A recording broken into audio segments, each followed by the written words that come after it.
Lecture number 11. In this lecture, we learn about the Poisson distribution, applications of the Poisson distributions, and mean and variance of the Poisson distribution, and problems of the Poisson distribution. Clear? देखो, अब बेटे देखो इस चीज समझना है, चीज़ derivation तो नहीं आती, बट इनको बेटे समझ लो, कंसेप्ट समझ जरूर हर एक का, ठीक है। देखो पॉइजन डिस्ट्रीब्यूशन क्या है। This distribution is the limiting case of binomial distribution. Clear? By making n is very large, that means tends to small infinity, keeping np their product is fixed. Let us suppose it to be m. Clear बेटे, m ले लिया हमने। Now तो देखते में actual में क्या है, पॉइजन डिस्ट्रीब्यूशन क्या होता है आपका, बाइनोमियल डिस्ट्रीब्यूशन होता है ना बेटे, उसी का एक लिमिटिंग केस होता है जहां पर n is very large and p is very small. तो बेटे इसका प्रूफ बताता हूं, जो मैंने पीछे प्रूफ कर रखा है उस प्रूफ को मैं यहां बताता हूं आपको। छोटा सा प्रूफ है ना, समझना।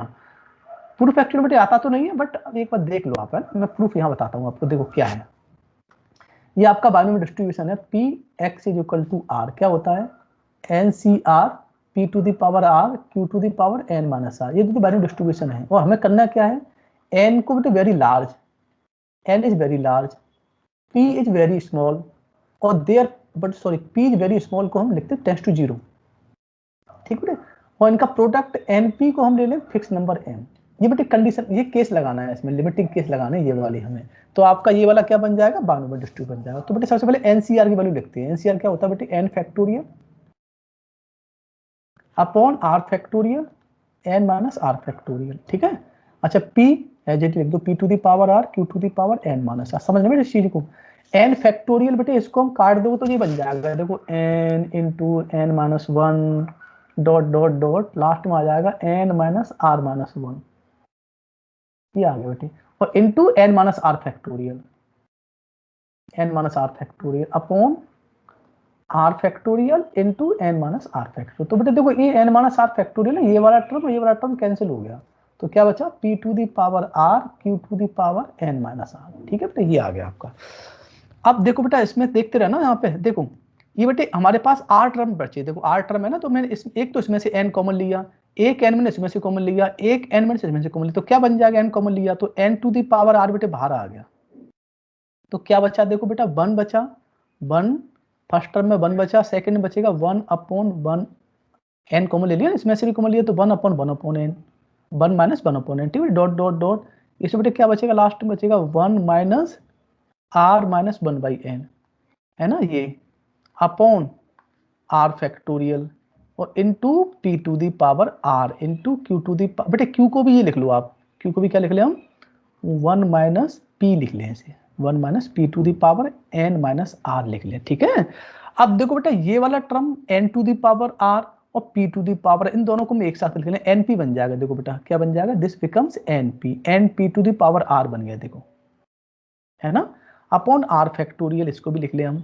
अब देखो बेटा ये टर्म क्या बचा, 1 minus 1 by n into 1 minus 2 by n dot dot dot 1 minus r minus 1 by n बचा, ठीक है बेटा। अब देखो ये 1 माइनस p, बेटे p की वैल्यू क्या हो जाएगी, यहाँ से p निकालो, p इज इक्वल टू हो जाएगा आपका m बाई n, तो p इसको लिखो m by n to whole power, बेटे n लिख दो पावर, और बेटे ये वाला 1 माइनस p है ना, 1 minus m by n to बेटे होल पावर, इसको r लिख लें। देखो n माइनस r था ना, तो मैंने 1 माइनस p की वैल्यू पुट कर ली और n पावर को ऊपर रखा और r वाली को नीचे ले आया मैं, ठीक है।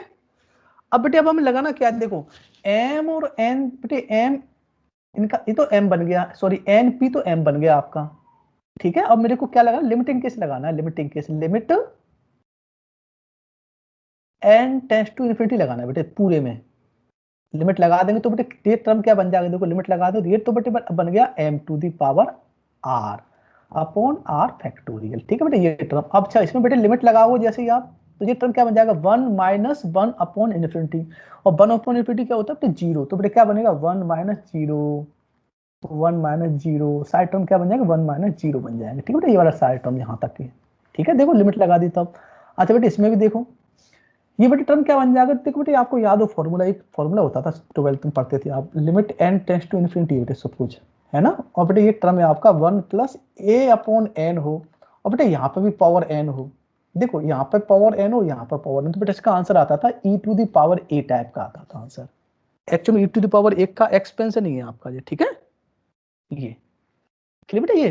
तो बेटे इसमें देखो सेम एक्सपेंशन, देखो बेटे यहाँ पे लगाओ तो बेटे ये क्या बन जाएगा, देखो बेटे ये 1 minus m by n to the power n करोगे आप तो क्या बचेगा, -1 एम बचेगा बेटे, तो क्या बचेगा e to the power minus m, और यहाँ बेटे पुट करोगे 1 अपॉन 0, क्योंकि सॉरी 1 अपॉन इन्फिनिटी बन जाएगा, तो ये बेटे बन जाएगा 1 माइनस 0 बन जाएगा, क्योंकि एन की वैल्यू इन्फिनिटी पुट करोगे ना, तो ठीक है, और ये बेटे बन गया पावर आर। तो देखो बेटा सारा टर्म देखो, ये तो बन गया m to the power r upon r factorial e to the power minus n, ये बन गया, ये बेटे बन हो गया ये वाली वैल्यू, तो ये आपको फॉर्मूला आ गया ये वाला, ठीक है ये। अच्छा बेटे यहाँ पे r की वैल्यू क्या होती है, 0 1 डॉट डॉट डॉट इनफाइनाइट तक वैल्यू होती है, ये ध्यान रखना बस इसमें। तो देखो ये फॉर्मूला आ गया आपका ये वाला, p x is equal to r e to the power minus m m to the power r upon r factorial, where r is equal to 0 1 2 dot dot dot dot dot dot infinite तक, ठीक है, 3 4 ऐसे 5 dot dot dot dot infinite तक जाता है, ठीक है बेटा ये। तो आगे बेटे प्रूफ समझ में, इसका प्रूफ समझ में आ जाए तो ठीक है बेटे, वैसे तो इतना इंपॉर्टेंट नहीं है प्रूफ अगर आते नहीं है, ठीक है ना, पर हमें फॉर्मूला याद होना चाहिए वाला, capital X is equal to r e to the power minus m m to the power r upon r factorial, where r is 0 1 2 dot dot dot infinite तक। क्लियर बेटा ये। अब हम पढ़ते हैं बेटे एप्लीकेशंस कहाँ कहाँ बेटे ये एप्लीकेबल होता है ना, तो जनरली कुछ रिजल्ट हैं उनको लिख लेते हैं हम सिंपली, देखो बेटा क्या है, arrival pattern of the defective vehicles in a workshop, patients, second patients in a hospital, third is telephone calls, fourth is demand pattern for certain spare parts, number of fragments from a cell hitting a target, emission of radioactive particles, number of printing mistake at each page of the book, number of air accidents in some time, number of deaths in a district by the rare disease, number of cars passing through a street in the some time। तो बेटे बहुत सारे example जो लिख रखे हैं question में है ना, वैसे और भी क्वेश्चन में होते हैं बट बहुत सारे जो एग्जांपल बेंच को लिख रखे हैं, ठीक है ना। अच्छा mode of the Poisson distribution, देखो बेटे जो हमने एम लिखा है ना बेटे लैम्डा, तो लैम्डा को बेटे हम एम भी ले सकते हैं, सॉरी जो एम को लैम्डा भी ले सकते हैं, याद है ना, तो दोनों नोटेशन मैंने यूज किए कहीं कहीं, तो कंफ्यूज मत होना आप, लैम्डा यहाँ पर एम की ही तरह यूज किया है, ठीक है यार। देखो इफ लैम्डा इज इंटीजर हो बेटे, अगर इंटीजर हो तो क्या हो, देयर आर 2 मोड्स होते हैं, लैम्डा -1 और लैम्डा। अगर लैम्डा बेटे इंटीजर नहीं है तो आपका एक ही मोड होगा, वो मोड किसके पीछे लाई करेगा, लैम्डा -1 इंटू लैम्डा के पीछे लाई करेगा, ठीक है। तो बेटे इसको हालांकि मैंने यूज नहीं किया किसी क्वेश्चन में, बस रिमार्क लिख रखा था जो लिख रखा था पहले, है ना। चलो नेक्स्ट बेटे यहाँ से देखो आपको अच्छी से करनी है, देखो ये मैं द्वारा लिख रखा है पूरा पूरा कंसेप्ट द्वारा, ठीक है। Some important problems on poisson distribution, यहाँ मैंने अलग से लिख रखा है पूरा टॉपिक, देखो ये नोट्स बाद में बनाए थे मैंने। देखो this distribution is the limiting case of binomial distribution by making n is very large and p is very small and their product keeping np is a fixed, then the probability x is equal to r becomes e to the power minus m m to the power r upon r factorial, where r is equal to 0 1 2 dot dot dot dot dot infinite। अब देखो बेटे notation देखो, this is also denoted by pm, देखो बेटे ध्यान रखना binomial को कैसे लिखते थे, बाइनोमियल का स्टैंडर्ड नोटेशन, बाइनोमियल का स्टैंडर्ड नोटेशन था आपका b and p। तो बेटे यहाँ पे 2 कैरेक्टरिस्टिक होते थे, मतलब n और p पता हो तो सब कुछ निकाल लो, यहाँ वाले का बेटे सिंपल pm होता है, तो हम यहाँ पर कैरेक्टरिस्टिक एक ही है, m अगर पता लग गया तो आप सब कुछ निकाल सकते हो, क्वेश्चन का सब कुछ निकाल लोगे आप, ठीक है, जो प्रोबेबिलिटी वगैरह, क्योंकि पूरा फॉर्मूला बेटे m पे डिपेंड है। देखो m to the power r है ना, e to the power minus m, ये तो बेटे m पता होगा तो आप e की पावर माइनस m वैल्यू निकल ही जाएगी, तो टोटली किस पे डिपेंड होता है, m पर, तो यहाँ पे एक ही पैरामीटर होता है m, ठीक है। चलो अब बेटे सम ऑफ प्रोबेबिलिटी आप बन होता है, ये तो हम सब एक स्टैंडर्ड फॉर्मूला है, सब जानते हैं, सम ऑफ प्रोबेबिलिटी। देखो इसमें भी देखो r is equal 0 to infinity p x is equal to r, देखो बेटा is equal to r is equal 0 to infinity p x is equal to r की वैल्यू पुट कर दी, e to the power minus m, m to the power r upon r factorial. E to the power minus m आपने बाहर निकाल दिया, क्यों निकाला? क्योंकि this is independent of r, are से अलग है, ठीक है, आर इसमें नहीं आ रहा, ठीक है, तो समेशन तो आर पर डिपेंड करता है, तो जो आर वाले टर्म अंदर रहेंगे और सब टर्म बाहर आ जाएंगे, तो r is equal to 0 to infinity m to the power r पर आर फैक्टोरियल। अब बेटे समेशन को ओपन करो आप, m to the power 0.0 factorial plus m to the 1/1 factorial m to the power 2/2 factorial dot dot dot dot infinite तक, ठीक है। e to minus m आपका तो बाहर रहा। अच्छा इस ये देखो बेटे m की पावर 0, बेटे m की पावर 0 उसकी वैल्यू 1 होती है, कोई भी फाइनाइट नंबर उसकी पावर 0 1 होती है, ठीक है, और 0 फैक्टोरियल आपका 1 होता है, तो फर्स्ट टर्म तो आपका क्या बन गया, आपका दिस टर्म बिकम्स 1। इसको बेटे लिख दो सिंपल m, ये m आ गया, ये बेटे m square by 2 factorial dot dot dot m cube by 3 factorial dot dot dot infinity तक जाता, तो क्या होता है ये, this is the expansion of e to the power x, ये तो होता है बेटे expansion 1 plus x square by 2 factorial plus x cube by 3 factorial up to the infinity तक जाता है, तो ये एक्सपेंशन होता है, तो वही लिख दिया हमने e to the power m। अच्छा बेटे e टू माइनस m बाहर है आपका, e to the power m ये हो गया, तो क्या बन गया e to the power 0, e to power 0 की वैल्यू क्या होती है 1, तो पावर 1 आ गई ना, सॉरी, तो सम ऑफ द प्रोबेबिलिटी 1 आ गया आपका, कोई दिक्कत नहीं ना। चलो नेक्स्ट देखो बेटे frequency function f r n into p x is equal to r, simple formula वही लिख दिया हमने जो लगा, n into e to the power minus m, m to the power r upon r factorial. Capital N यहाँ पे बेटे क्या होता है, सिग्मा एफ होता है, ध्यान रखना, ये तो स्टैंडर्ड फॉर्मूला है हमारा। अच्छा बेटे यहाँ पे हमने बताया मीन एंड वेरिएंस, बेटे मीन और वेरिएंस बहुत इंपॉर्टेंट होते हैं निकालने के लिए, है ना, तो मीन और वेरिएंस मैंने पहले भी निकालना सिखाया था आपको by using the generative function, तो बेटे इसको आप वहां से इजीली देख लोगे, ठीक है, मैंने वीडियो बना रखी है इसके यूट्यूब पे और आपको कराया भी था क्लास में, याद हो तो आप, तो बेटे मैं थोड़ा टाइम वेस्ट करना नहीं चाह रहा, आप वहां से इजीली देख लेना इसको, ठीक है, यूट्यूब से भी समझ में आ जाएंगे, आपके लेक्चर है ना उसमें, इसका बायनोमियल और पॉइजन का दोनों एक साथ दिखा रखा है, नॉर्मल का अलग निकाला है मैंने, तो बहुत इंपॉर्टेंट है बेटे, है ना। तो इनका मीन बेटे देखो, मीन भी इसमें m निकलता है और वेरिएंस भी इसमें m ही निकलता है, ये इकलौता बेटे ऐसा डिस्ट्रीब्यूशन है जिसमें मीन एंड वेरिएंस दोनों सेम निकलते हैं। क्या निकलता है इसमें, mean mu equal to n p, बेटे मी एनपी होता है बेटे, m होता है, और वेरिएंस भी आपका क्या होता है इसमें, वेरिएंस भी m होता है, ठीक बेटे, ध्यान रखना, ये इकलौता वो आप डिस्ट्रीब्यूशन इसमें मीन और वेरिएंस दोनों सेम होते हैं इस वाले में, ठीक है।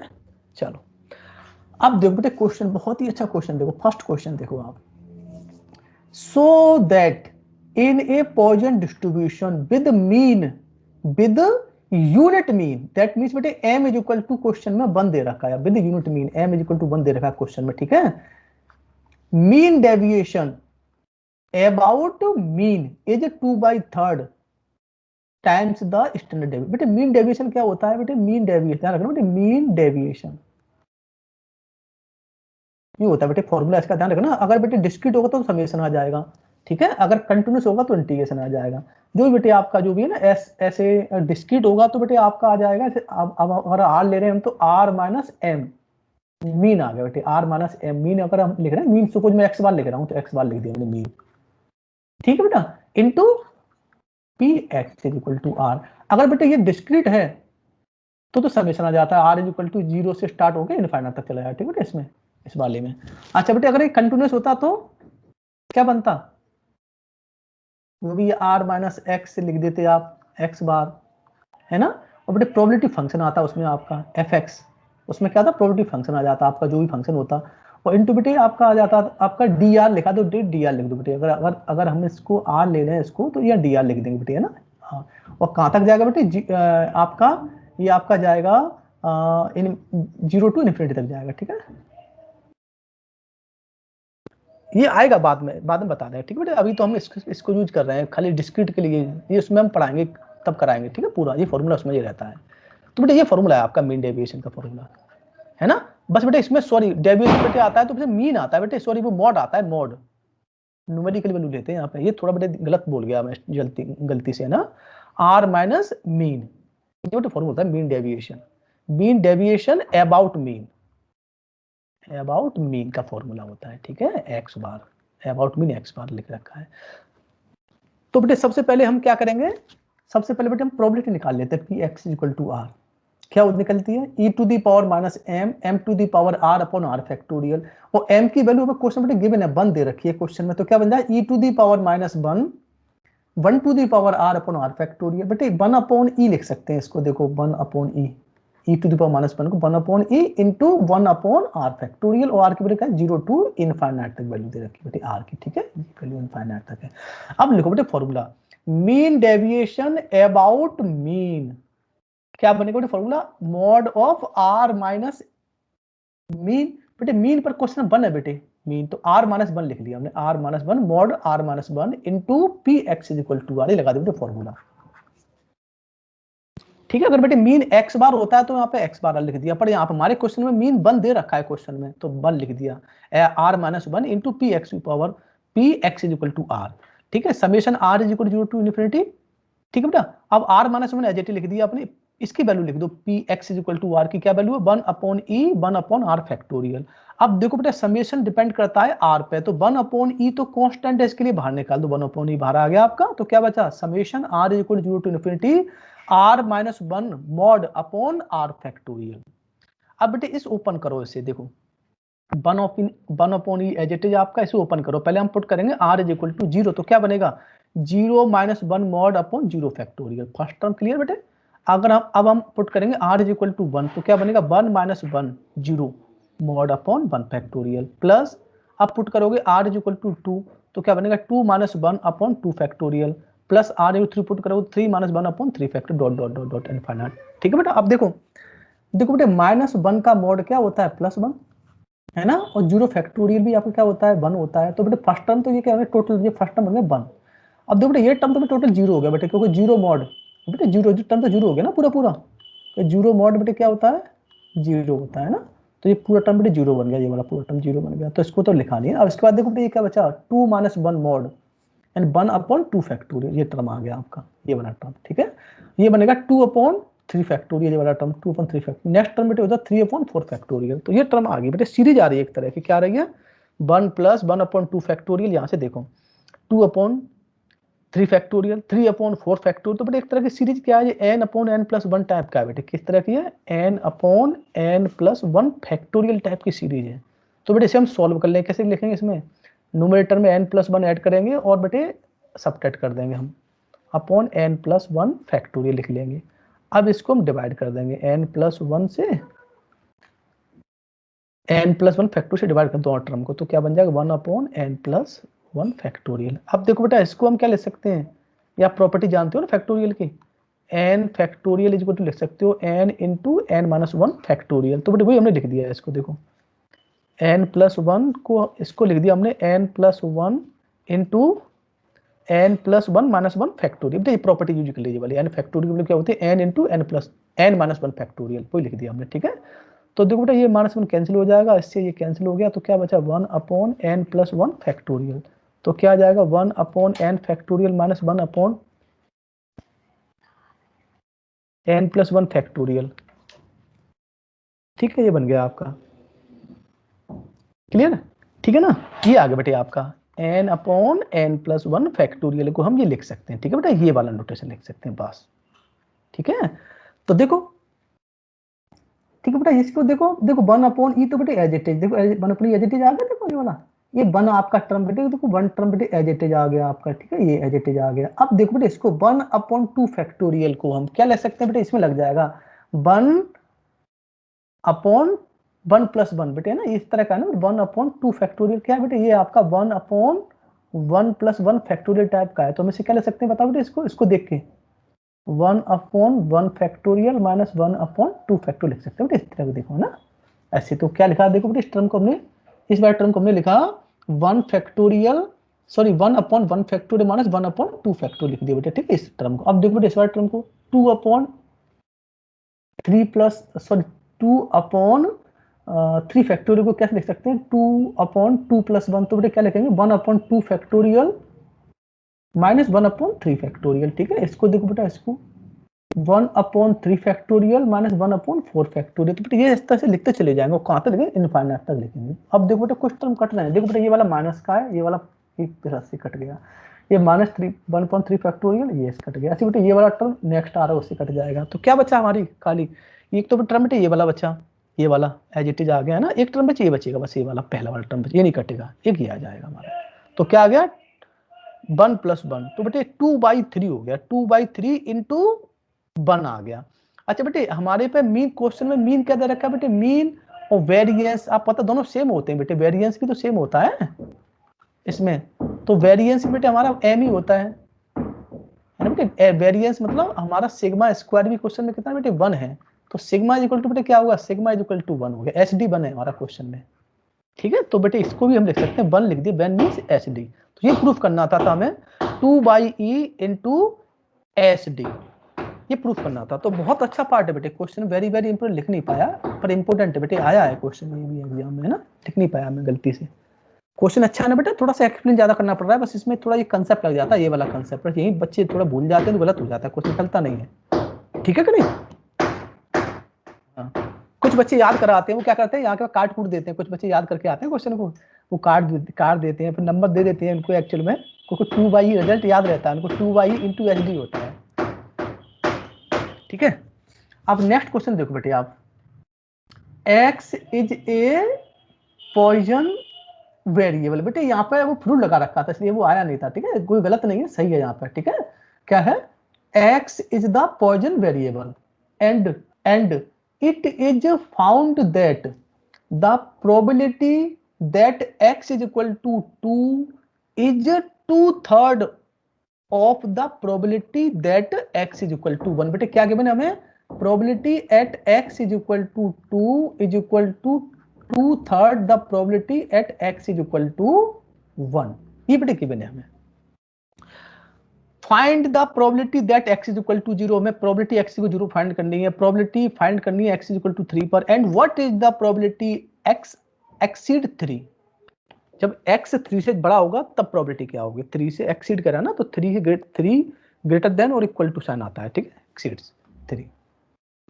तो 3 पार्ट ये पूछ रहा है, तो सबसे पहले हमें क्या करना है, हमें जो रिलेशन गिवन है बेटे उसी को देखते हैं, क्या गिवन है, देखो बेटे हमें फॉर्मूला क्या होता है बताओ, फॉर्मूला पता है ना आपको क्या होता है, x is equal to r is equal to e to the power minus m to the power r upon r, factorial बेटे लगा दो ये फॉर्मूला ये वाला, तो देखो बहुत ही आसान, बस m निकला है बस हमारा क्वेश्चन, तो बेटे लगाओ इसमें ये फॉर्मूला, क्या बनेगा, e to the power minus m to the power 2 upon 2 factorial e to 2/3 into e to the power minus m to the power 1 upon 1 factorial. देखो बेटा e to the power minus e to the minus m cancel हो गया, तो क्या बचा देखो बेटा m square by 2 और 2/3 इंटू m, बेटे m टू m भी कैंसिल कर दो, कोई दिक्कत नहीं, m के लिए 0 कभी होती नहीं है इसलिए लिखनी जरूरत नहीं, ठीक है। तो क्या बन जाएगा m/2 इज इक्वल टू 2/3, ठीक है बेटा, तो m क्या आ जाएगा, m आ जाएगा 4/3, बस m आ गया, अब तुम कुछ भी निकाल सकते हैं, कुछ भी, है ना। क्या पूछ रहा है वो, probability at x is equal to 0 e to minus m to the power 0 upon 0 factorial, बेटे e to the power minus 4/3 की वैल्यू कैसे निकालते हो बेटे, ध्यान रखना आपके कैलसी में शिफ्ट आता है पिंक कलर का, शिफ्ट प्रेस करोगे तो बेटे आपका शिफ्ट प्रेस करके लोगों ना ई टू द पिंक कलर का है बेटे, ध्यान रखना पिंक कलर का ये, तो बेटे ई आ जाता है ई, तो ई के ब्रैकेट में जो भी लिखोगे आप ऐसे लिख दोगे -4/3 है, तो बेटे ये वैल्यू आ जाएगी आपकी ये वाली, ठीक है ना।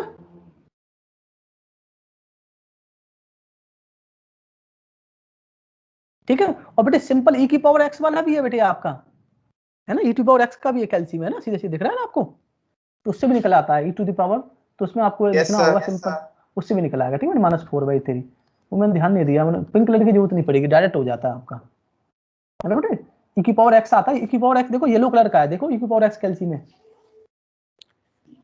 यस सर, है ना बेटे, तो बेटे ई लिखोगे बेटे ई, और यहाँ पे एक्स बेटे एक्स ऐसे लिखते हैं, ब्रैकेट लगा के लिखते हैं, जो भी वैल्यू इतनी ब्रैकेट लगा के लिख दो तो वो आ जाएगा ई की पावर एक्सपोनेंशियल वाला टर्म आ जाता है आपका, ठीक है, जो वैल्यू आपकी आ जाएगी, इसमें कोई दिक्कत नहीं बेटा, निकल आएगा आपका, बस एक टर्म पता होना चाहिए एम, सब कुछ निकाल लोगे।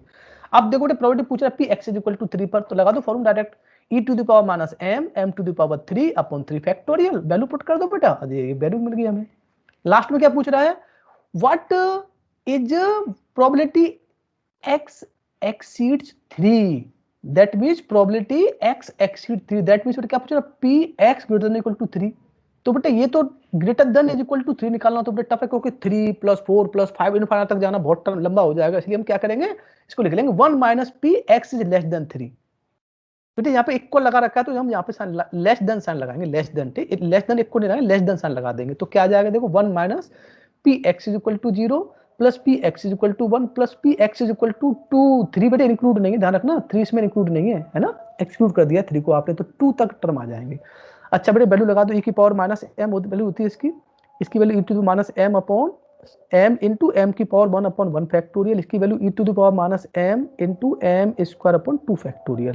अब देखो बेटे e to the minus m common आ रहा है इनमें, तीनों टर्म में से कॉमन आ रहा है ना, देखो तो तीनों टर्म में से मैंने कॉमन ले लिया बाहर इसको, तो क्या बना 1 minus e to the power minus m, ठीक है बेटे बाहर आ गया, क्या बचा 1 plus m square by 2 factorial is equal to बेटे क्या बना 1 minus e to the power minus m, है ना बेटे। अब वैल्यू इसकी 1 इसकी वैल्यू पुट करो बेटे, एम की वैल्यू 1, एम की तो 4/3 है ना, हाँ 1 प्लस 4/3 प्लस 1 अपॉन 2 16/9।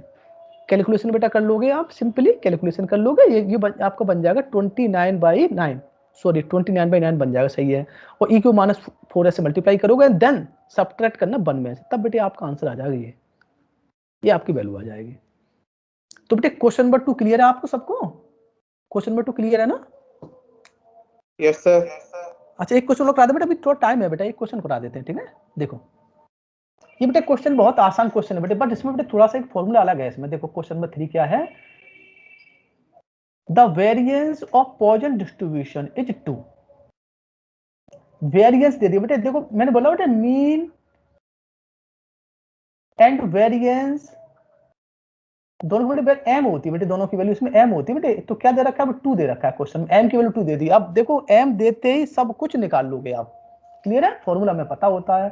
अब बेटे क्या करा है, find the probabilities for r is equal to 1 2 3 4। बेटे वो फ्रॉम द रिकरेंस रिलेशन से कह रहा है बेटे, वो रिकरेंस नहीं तो डायरेक्ट निकाल सकते थे हम, क्या होता फॉर्मूला हमारा x is equal to e to the power minus m to the power r upon r factorial. बेटे जनरली इससे निकल आता है, बट वो कह रहा है रिकरेंस रिलेशन से निकालो बेटा, है ना। अगर नहीं कह रहा होता तो डायरेक्ट निकल जाता बेटे, p x is equal to 1 put कर दो तो आपका 1 आ जाता, ई की power minus m to the power 1 upon 1 factorial, है ना बेटे। X is equal to put कर दे तो आपका 2 आ जाता। बट इस क्वेश्चन में जो कह रहा है ना P1 P2 P3 P4 की वैल्यू पूछ रहा है वो, बट किससे पूछ रहा है वो, रिकरेंस रिलेशन से कह रहा है बेटे, बस इसमें तो बेटे एक इसमें मेंशन कर रखा है एक चीज इसमें, तो रिकरेंस रिलेशन हमें बेटे याद होना चाहिए फॉर्मूला उसका, है ना। अगर नहीं कहता तो हम डायरेक्ट कर देते हैं ना, फिर तो डायरेक्ट कर देते, p इक्वल टू 1 पुट कर दिया तो ये आ जाएगा, 2 पुट कर दो तो आ जाएगा, 3 पुट कर दो, पर बेटे कह रहा है वैल्यू निकालो, बट वैल्यू किससे निकालो आप, रिकरेंस रिलेशन से निकालो। तो बेटा रिकरेंस रिलेशन का आपको एक फॉर्मूला बेटे, एक और फॉर्मूला याद करना पड़ेगा बेटे, सिंपल सा फॉर्मूला ये होता है PR+1 is equal to m upon r+1 into PR। तो बेटे PR+1 is equal to m upon r+1 और PR की वैल्यू पुट कर दो e की power minus m to the power r upon r factorial. तो बेटा अब इसमें r is equal to 0 put करो तो P1 आ जाएगा, देखो बेटा, है ना, क्योंकि हमें P1 चाहिए तो क्या पुट करें, r इज इक्वल टू 0। तो देखो बेटा क्या बना, P0 पुट कर दो तो क्या बना, देखो 2 upon 1 e to the power minus 2 2 to the power 0 upon 0 factorial. तो बेटे आपका ये वैल्यू आ जाएगी 0.2707, सॉरी 2706 आ जाएगी, ठीक है बेटा। चलो अगेन अब r is equal to 1 put कर दो बेटे इसमें, तो क्या बन जाएगा P2 1 2 upon 2 e to the power minus 2 और 2 की पावर 2 अपॉन 2 फैक्टोरियल। तो बेटे ये कैंसिल होके ये 2 से 2 कैंसिल हो गया, और ये करोगे बेटे, ये कैलकुलेशन करोगे ना इसकी पावर माइनस 2, और बेटे ये 2 से बेटे 2 ये वाला भी कैंसिल हो जाएगा बेटे, देखो बेटे ये वाला, तो ये आपका भी अगेन आ जाएगा ये 0.2706, ठीक है। अब इसी में 3 पुट कर दो बेटे, 2 पुट कर दो तो बेटे 3 आ जाएगा ना, 3 सिमिलरली निकाल दिए बेटे ना, और 3 पुट कर दो तो 4 आ जाएगा। अगर बेटे ये ना कहता है ना, तो ये थोड़ा इसने काम बढ़ा दिया हमारा, क्या कह रहा रिकरेंस रिलेशन से निकालो, इसलिए हमें करना पड़ा ऐसा, अगर नहीं कहता तो हम डायरेक्ट कर लेते, किससे, सिंपल वाले फॉर्मूले से, इसी वाले से फॉर्मूले, ठीक है ना। तो बेटे इसमें एक फॉर्मूला आपको ये वाला याद करना पड़ेगा, ये फॉर्मूला इसमें क्वेश्चन में मेंशन कर रखा है, ठीक है, इसलिए ना रिकरेंस रिलेशन से निकालो, ये कह रहा है, नहीं कहता तो हम इजीली कर लेते उसे।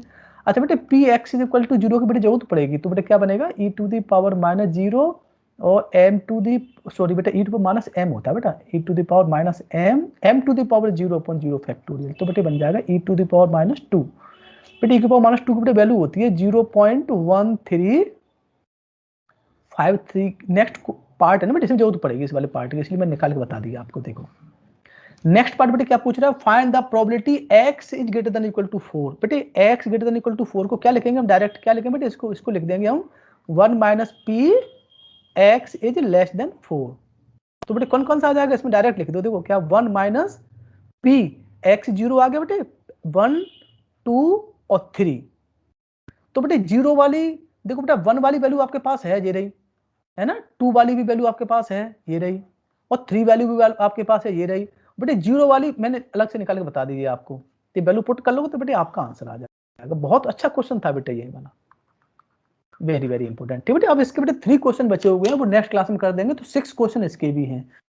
फिर आपका नॉर्मल डिस्ट्रीब्यूशन है, 6 क्वेश्चन उसके भी है, जो एग्जाम आए वही क्वेश्चन हम कर रहे हैं। ठीक है बेटे, लास्ट 7 ईयर 6 ईयर में जो क्वेश्चन है वही कर रहे हैं हम सारे, है ना।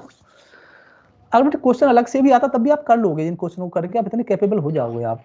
और मैं इनको भेज देता हूँ, इन क्वेश्चनों को करना बेटे, आप लोग अभी कर नहीं रहे हो क्वेश्चन, अभी आप समझ रहे हो सिर्फ खाली क्वेश्चनों को। ठीक है, इनको अपने हाथों से कर लो तब लगेगा कि आपने क्वेश्चन कर लिए, अदरवाइज तो आप जानते ही हो। क्वेश्चन नंबर 4, इसमें क्या क्वेश्चन 4 में देखो, using the Poisson distribution, Poisson distribution का मेंशन कर रखा है। Find the probability that the ace of spades will be drawn from a well shuffled card at least once in 104 consecutive trials। ठीक है, 104 लगातार ट्रायल्स हैं। अब देखो सबसे पहले आप क्या करोगे बेटे, आपको 1 कार्ड ड्रॉ करना है, तो उसकी प्रोबेबिलिटी क्या होती है आपको पता है, 1 कार्ड ड्रॉ करने की probability P is equal to निकालना है आपको, है ना।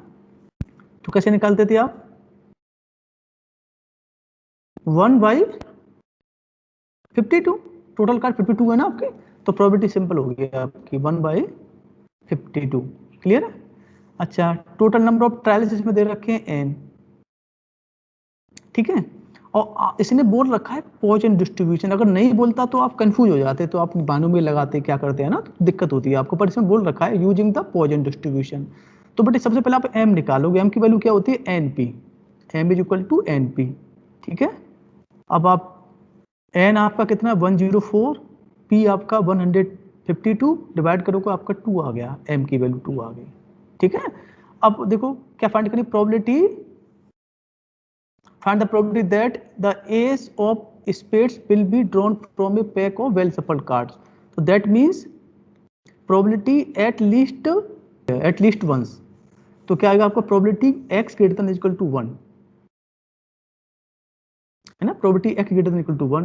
अब greater than 1 है तो उसमें कहाँ से कहाँ तक जाएगा आपका, x is equal to 1 plus x is equal to 2 plus x is equal to 3 dot dot dot dot आपका जाएगा इनफाइनाइट तक। ठीक है, अब बेटे इनफाइनाइट निकालना तो पॉसिबल है नहीं, तो आप सिंपल ये भी प्रॉपर्टी जानते हो ना, हम इसकी वैल्यू निकालनी डायरेक्ट, और ये हमें पता होता है, देखो ये वाली वैल्यू P0, कभी ध्यान रखना P0 plus P1 dot dot dot dot, अगर इनफाइनाइट तो वैल्यू सम क्या होता है, 1 होता है सम, है ना। और मैं वैल्यू ये वाली वैल्यू यहाँ से यहाँ तक फाइंड करना है, तो इसकी वैल्यू क्या बनेगी, P1 plus P2 dot dot dot dot infinite तक जाएगा, तो क्या बनेगा 1 माइनस P0, ठीक है, P0 को मैं लिख देते हैं 1 minus P x is equal to 0, ऐसे भी लिख सकते हो इसको। ठीक है, और तो देखो बेटा ये लिखा है हमने, लिख दिया ना इसको, इसको हम देखो बेटा इस वाले को हम ऐसे भी लिख सकते हैं 1 is less then 1 minus P x is less then 1, ऐसे भी लिख सकते हैं। और इसको हम देखो इस वाले को है ना इस तरह से भी लिख सकते हैं हम 1 minus P x is equal to 0। ठीक है, 1 माइनस P, और Px क्या होता है फॉर्मूले में हमारे पे बताइए, ये होता है e to the power m to r upon r factorial. तो बेटे हमें चाहिए Px इज इक्वल टू 0, तो बस r is equal to 0 put कर दो, तो क्या बनेगा e to the power minus m to the power 0 upon 0 factorial, तो this becomes e to the power minus m। ठीक है, ये आ जाएगा आपका। अच्छा बेटे ये वैल्यू पुट कर दिया आपने 1 minus e to the power minus m to the power 0 upon 0। ठीक है, और 0 फैक्टोरियल 1 होती है आपकी, और m टू दी पावर 0 भी 1 होता है आप, तो क्या बचेगा 1 minus e to the power minus 2। ठीक है, क्योंकि m की वैल्यू 2 है आपकी, पुट कर दोगे एंड सॉल्व करोगे इसे, तो ये आंसर आ जाएगा आपका 0.8647। बहुत छोटा सा क्वेश्चन था बट अच्छा क्वेश्चन आया है एग्जाम में। ठीक है ना। अच्छा नेक्स्ट क्वेश्चन थोड़े बहुत ही इंपॉर्टेंट क्वेश्चन बेटे, वेरी वेरी इंपॉर्टेंट लिख रखा है इस क्वेश्चन पे, और एग्जाम में आया भी कई बार है, आगे लिख देता हूँ, वेरी वेरी इंपॉर्टेंट, ठीक है।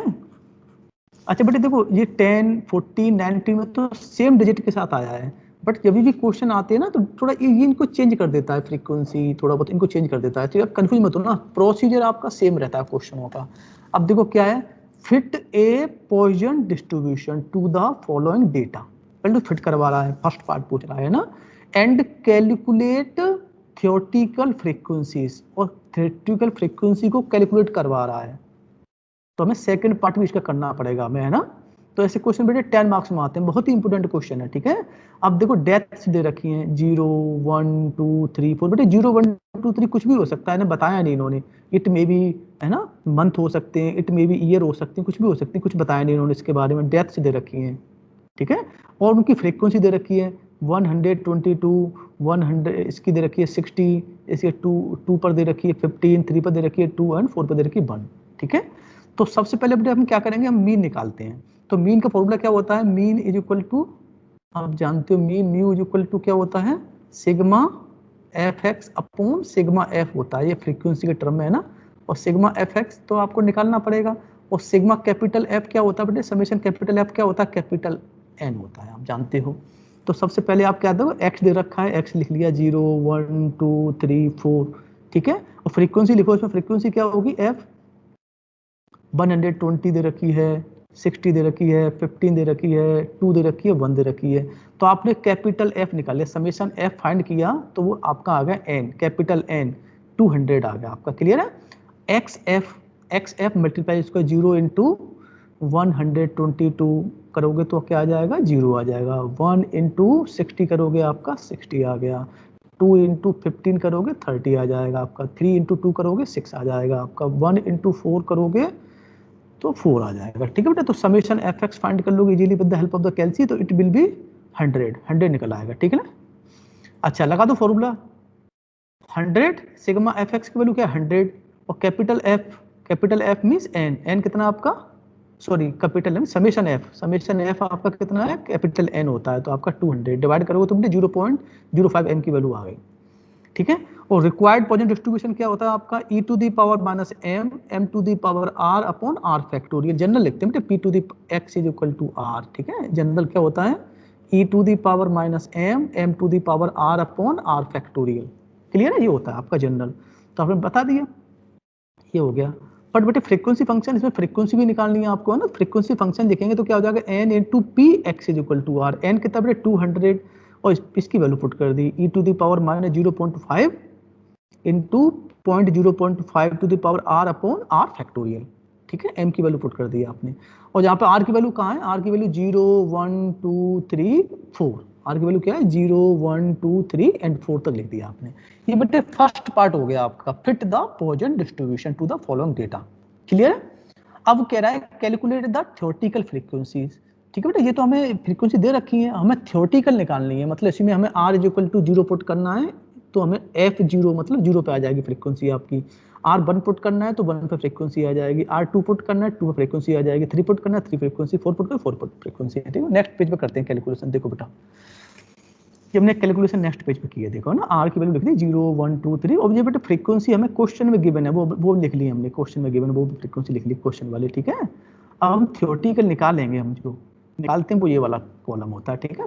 थ्योरेटिकल फ्रीक्वेंसी क्या निकली 200 into e 0. Into 0.5 to the r upon r factorial. अब देखो बेटे यहाँ पर है ना 200 और बेटे e to the power minus 0.5 है ना बेटे, माइनस 0.5, तो इसको बेटे कैलकुलेशन कर लो आप, इसकी पहले कैलकुलेशन करोगे ना, तो इसकी कैलकुलेशन करके आ जाएगा 121.306 अपॉन बेटे r factorial as it is आपका, देखो है ना, r factorial as it is into 5.5 to the power r, बेटे ये टर्म बन गया आपका, इसको कर लेना कैलकुलेशन पहले करके, है ना, क्योंकि हमें e to the power minus 0.5 value put कर दोगे ना, तो ये 200 में मल्टीप्लाई करोगे तो ये बन जाएगा 121.306 upon r factorial point r. अब बेटे इसमें पुट करना r इज इक्वल टू 0, चलो पुट करो इस वाले टर्म में, ये वाला टर्म बन गया ना हमारे, इसमें r इक्वल 0 पुट करो आप, तो क्या बनेगा 121.306 into 0.5 to the power 0.0 factorial. अब बेटे ये 1 होता है आपका, है ना, 0.5 की पावर 0 भी 1 होता है और 0 फैक्टोरियल 1 होता है, तो आपका टोटल टर्म क्या बन गया 1 बन गया। तो क्या बना आपका ये वाला एजिटेड टर्म आ गया 121.306। बेटे इसको हम क्या करेंगे, इसको इंटीजर में लिख देंगे, इसे क्या बनेगा 121 बन जाएगा। ठीक है, मैं बोला था ना 0.5 तक आ जाए या 0.5 से ऊपर आए तो हम उसे नेक्स्ट इंटीजर लिख देते हैं। ठीक है, अदरवाइज सेम छोड़ देते हैं हम उसे। अब देखो बेटे इसमें जब r इक्वल टू 1 पुट करोगे तो क्या बनेगा 121.306 into 0.1 to the power 5 upon 1 factorial. तो बेटे 1 फैक्टोरियल 1 होता है, 0.5 का मल्टीप्लाई कर दोगे तो ये बन जाएगा 60.653 है ना। 60.653 हम क्या लिख सकते हैं, इसको लिख सकते हैं 61। क्लियर, 61 लिख सकते हैं इसको। आप 2 पुट करो बेटे, आप 2 पुट करोगे तो बनेगा 121 into 306 into 0.5 to the power 2 upon 2 factorial. ठीक, कैलकुलेशन करोगे डायरेक्ट कैलसी से है ना, ये बन जाएगा 15.163। तो बेटे इसको लिख सकते हो 15 आप। ठीक है, अब आप 3 पुट करो r इक्वल टू, तो क्या बनेगा 121.306 into 0.5 to the power 3 upon 3 factorial. Calculation करोगे आप with the help of the calci, तो बन जाएगा 2.527 लिख सकते हो हम 3। क्लियर है। अच्छा, और 4 फुट करो इसमें तो क्या बनेगा देखो 121.306 into 0.5 to the power 4 upon 4 factorial. Calculation करोगे बेटे आ जाएगा 0.3159। इसको भी लिख सकते हो आप 0। क्लियर है, ये 0 लिख सकते हो आप। इसका टोटल करके देखो बेटे, टोटल देखो बेटे एक्चुअल में फ्रीक्वेंसी हमारे पास ये गिवन थी, हमने कितनी निकाली, हमने निकाली 121। ये यहाँ पे 60 थी और यहाँ पे कितनी निकली आपकी 61 निकली है ना। यहाँ पे 15 थी हमारी, यहाँ पे 15 निकली। ठीक है, सेम निकली। यहाँ पे 2 थी बेटे, यहाँ पे हमारी 3 निकली और यहाँ पे 1 था, यहाँ पे 0 निकली। टोटल सम करके देखा हमने कितना आ गया 200 है, और 200 हमारा टोटल गिवन था पहले से। ठीक है बेटे, तो हमारा ये टोटल फ्रीक्वेंसी की मतलब हमने कंपेरिजन कर दिया। ठीक है, बोल रखा था ना फाइंड द थ्योरेटिकल फ्रीक्वेंसी, तो ये आपकी थ्योरेटिकल फ्रीक्वेंसी है जो आपने कैलकुलेट की है ना, उनको बोलते हैं थ्योरेटिकल फ्रीक्वेंसी। क्लियर है। चलो, बहुत अच्छा क्वेश्चन बेटे, बहुत ही इंपॉर्टेंट क्वेश्चन है। ठीक है, कर लेना इस क्वेश्चन को अच्छे से आप ना। नेक्स्ट क्वेश्चन, लास्ट क्वेश्चन बेटे इसका देखो। हाँ देखो बेटे, क्वेश्चन क्या है आपका, एक car high firm has 2 cars. इस पे कितनी, सिर्फ 2 कार्स हैं इस पे, ध्यान रखना इस पे। ठीक है, the car this firm has 2 cars only which it hires out day by day. The number of demands for a car on each day is distributed as a Poisson distribution. बेटे नाम भी दे दिया Poisson distribution with mean they दिया, m की value दे दी आपको, m दे दिया 1.5। m दे दिया तो हम सब कुछ निकाल सकते हैं, बताया था ना, m पता लग जाएगा क्योंकि Poisson distribution m पे डिपेंड करता है ना। क्या होता है फॉर्मूला इसमें है ना, नोटेशन इसका ये होता है, फॉर्मूला क्या होता है इसमें, x is equal to r पर निकाल लो आप, क्या होता है e to the power minus m to the power r upon r factorial. ठीक है बेटा, तो ये पूरा m पे डिपेंड करता है, अगर m पता लग गया तो हम सब कुछ निकाल सकते हैं। अब देखो क्या क्या पूछ रहा है, calculate the proportion of the day on which neither car is used, है ना, नाइदर कार इज यूज्ड। और नेक्स्ट वाला पार्ट है the proportion of the day on which some demand is refused. बेटे सब डिमांड रिफ्यूज कब हो जाएगा, सपोज करो आपके पास कार है 2 और आपसे कोई डिमांड करे मुझे 4 कार चाहिए या 3 कार चाहिए, तो आप दे पाओगे उसे, नहीं दे पाओगे है ना, अपनी फर्म से तो नहीं दे पाओगे आप, है ना। हम अपनी बारे में बात कर रहे हैं ना, उस जो कार हायरिंग फर्म उस पर 2 ही कार्स हैं, और आप डिमांड कर दो कि भाई मुझे 2 से जब आपको रिफ्यूज करवाना है तो आप बोल दोगे ना कि भाई मेरे को, उसके पास 2 ही कार है, आप उससे बोल दो मेरे को तो 5 कार चाहिए, तो 2 से ज्यादा बोल दो आप, बस खत्म काम उसका। तो कहेगा यार मेरे पास 2 से ज्यादा तो नहीं है सर, किसी और से ले लो आप, है ना। ठीक है ना, तो वही कंसेप्ट बेटा लगाएंगे यहाँ पे। अब देखो बेटा फर्स्ट पार्ट देखो, सिंस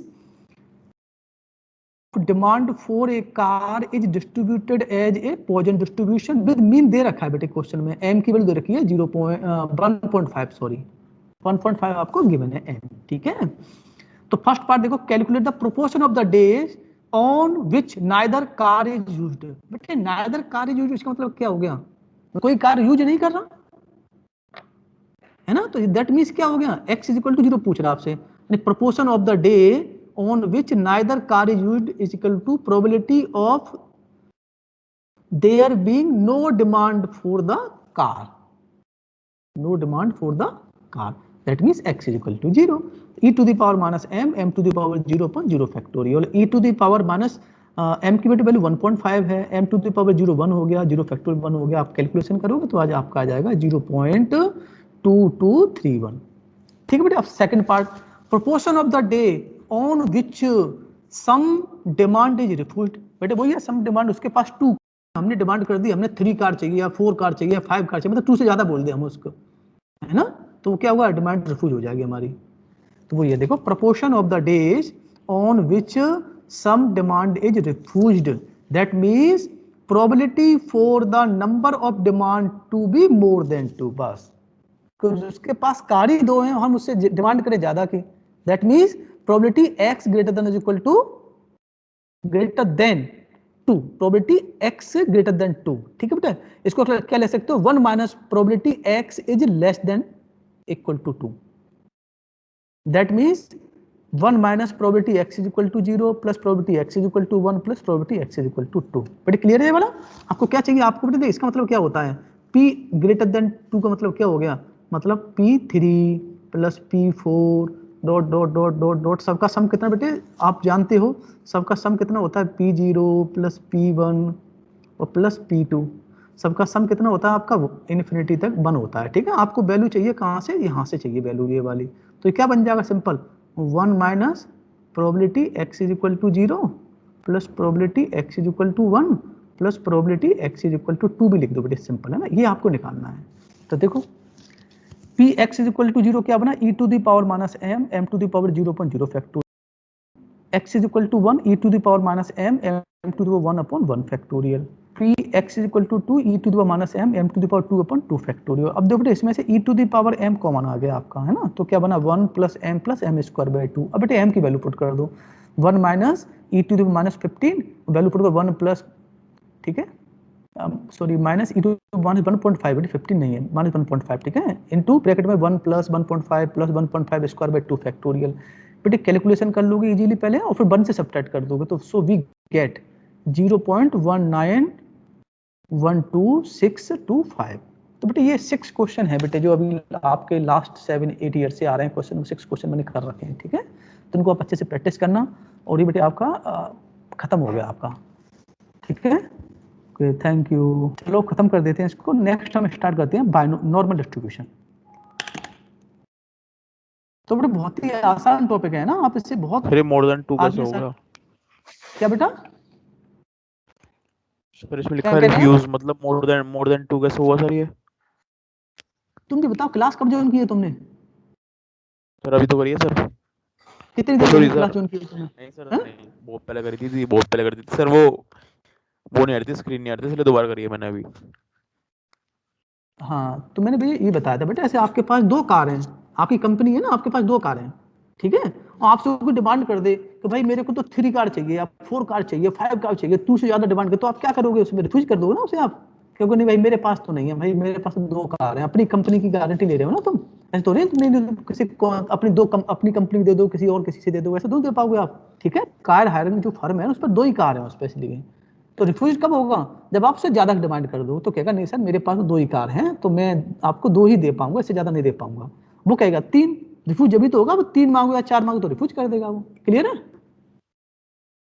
कंसेप्ट क्लियर है, कंसेप्ट वो क्लियर है ना, क्योंकि आपके पास 2 ही कार है ना, आपके पास आपसे डिमांड कर दे वो मुझे 3 कार चाहिए, तो आप बोल दोगे नहीं सर मेरे पास तो 2 ही कार हैं, आप किसी और से फिर डिमांड कर लो आप 3 कार के लिए, है ना, मतलब रिफ्यूज करवाना है तो. ठीक है. तो रिफ्यूज मतलब हो गया उसके पास कार 2 है, तो इसीलिए लिखा है मैंने x ग्रेटर देन 2, बेटे x ग्रेटर देन 2 लिखा है, देखो बेटा x ग्रेटर देन 2.